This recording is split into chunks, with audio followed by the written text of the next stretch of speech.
The next installment of God of War is almost upon us. Just what could happen? Will it be true to the Norse mythology, or take its usual tangent?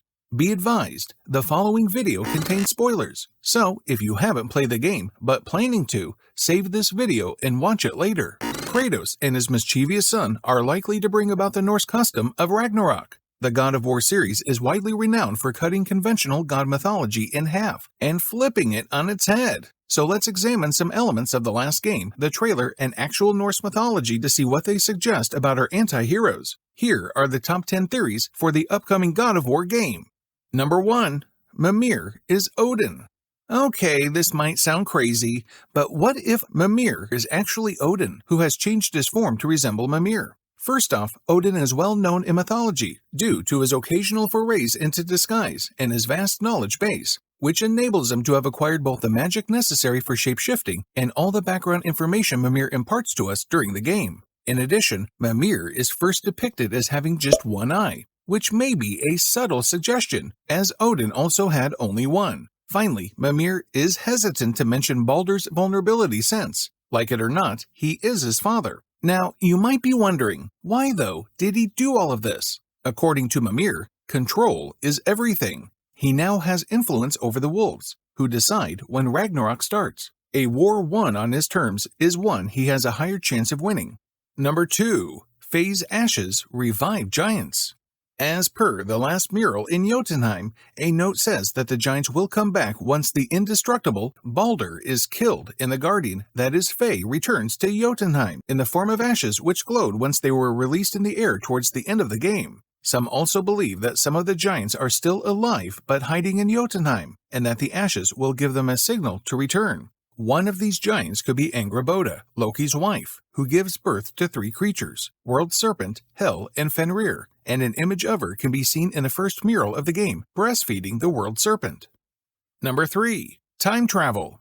When ATREUS asks Mimir for further information on his conversation with the World Serpent, Mimir replies that ATREUS seemed familiar to him. All of this proof of time travel suggests a few hypotheses. First, from Kratos or ATREUS' point of view, it's possible that the upcoming God of War would have linear time progression rather than time travel. It's possible that the World Serpent was conceived by ATREUS when he was older.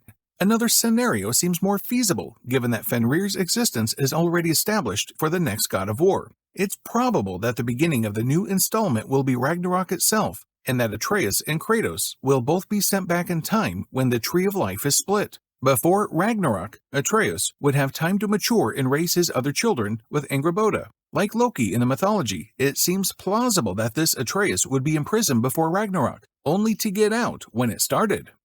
Number 4. Future Kratos blew the horn.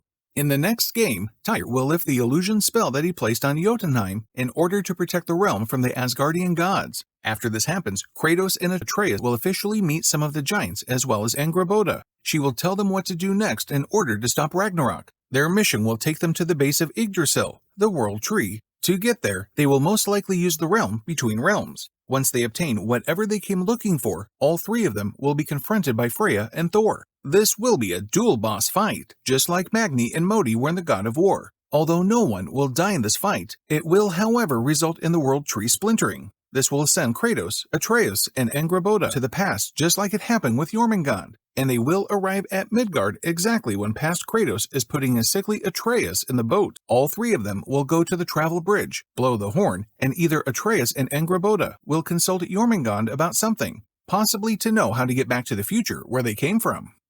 Number 5. Light elves are evil. In the 2018 God of War, when Kratos and ATREUS go to Alfheim, they see light elves being slaughtered by the dark elves and help them. When they defeat the final boss there, the elf, before dying, says, "You've made a grave mistake." One thing that most of the players overlooked while playing the game was the Draugrs locked inside cells. Why were they locked? Draugrs are human beings who died in an unworthy manner and were denied entry into Valhalla. This means that at some point, these prisons had human beings who eventually died of old age. By definition, only elves should be in Alfheim and not humans. The only way for humans to travel through realms is by a Bifrost crystal, which is extremely rare. The Light Elves have created a cult in which humans are sacrificed to their light. They do this by tricking them into coming to Alfheim and then imprisoning them. When Kratos entered the light, he found it extremely addicting. He felt only moments pass by in there, while Atreus felt days go by. Maybe the elves promise a paradise in the light, but once they arrive, they are imprisoned. Number 6. Atreus is not Kratos' son. Throughout the game, we see evidence of conflicts and enmity between the giants and their Aesir gods, but no one knows how it started. During the fight with Modi, he says that Atreus will get to know him real well and that he was going to be his new brother. Some say that the god of thunder, Thor, raped Faye, the guardian of the giants, and Atreus is his child and not Kratos. This is what ignited the spark of war between the giants and the gods. Number 7. Valkyries will help dead Kratos. At the conclusion of the first game, Kratos and Atreus stumble upon several scrolls that portray their adventure as they go through the tunnels of Jotunheim. Unnoticed by Atreus, a banner flutters in the wind and displays a picture of Atreus crouching next to a dying Kratos. Kratos decides not to share this image with his son. Kratos might die in his fight with Thor. The dead are dealt with by the Valkyries that decide if they shall be sent to Valhalla. Some say that Kratos, after dying, will remind the Valkyries of how he freed them of their enslavement, and the Valkyries would then agree to help them. He would thus be reborn. Number 8. Surtur. During Ragnarok, the end of the universe, the fire giant Surtur leads his clan into combat with the Aesir and Vanir gods. His specific destiny is to murder the deity Freyr, and then also be killed by him. He comes from Muspelheim, the most southern area of heat and fire, and carries a blazing sword, which he uses to raise the planet before it disappears beneath the water. He is one of the most integral part for the events of Ragnarok, so we can expect him as a boss in the next game. Number 9. Tyr, the god of war. The Norse god of war, Tyr, traditionally loses a hand in Fenrir's jaws after being mercilessly conned into a chain muzzle by the gods. Tyr is sympathetic and fights with Thor in the last conflict before passing away from his injuries. In the God of War trailer, where it looks like Kratos attempts to recruit his assistants, he is depicted as a towering giant.